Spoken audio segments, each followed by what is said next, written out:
It all started when I had a pain in my hip. I was sitting there waiting for my local GP to call my name. I went in. He was extremely friendly, asking me general questions about myself. And then came the question that had a level of impact on my life. He asked me, "What's your political views?" Being young, naive, in a battle of two minds, I decided to avoid the question. I was 17 at the time. I later found out about Prevent, and they were working in NHS buildings. I felt like a victim. I sought the correct advice I needed. But what prompted that question? Is it because I'm Muslim? Or was it because of my facial hair? What made me subjected to this particular profiling? Life moved on. A year later, I was in my final year of college, 18 years of age. The CTS Act had just been passed just before exam period. I remember receiving a knock on my door. "Wake up, the police are outside waiting for you," my mother said to me. It was around 8:45 a.m. on a Friday morning. Thoughts rushing through my head. What crime did I commit? Maybe I was at the wrong place at the wrong time. Maybe it's mistaken identity. Running down the stairs, my father said to me, "Do not let them in." As the door opened, two officers stood in normal clothing, flashing their badges, persisting to come inside. I refused a number of times. He said, "Can you please step outside? You're not in any trouble, don't worry. We're counter-terrorism police, we're working with the channel program.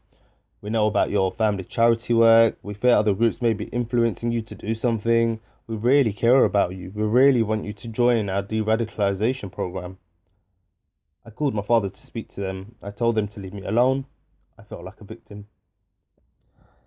Again, I went to seek the advice I needed.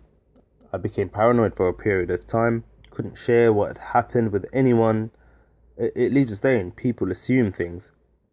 I was scared to go to the mosque for prayers before dawn. I needed to move on. I started working later that year. I was glad that phase of my life was over. I couldn't state my views in public, nor give my real name on social media in fear of being spied on or watched. All my photos online were deleted. I was happy to move on from what I can describe as an era of confusion and darkness. Many of my family members do not know this, even till now. Whilst at work, I received a phone call from the police asking me to come in to help them with de-radicalisation. They were very forceful but vague.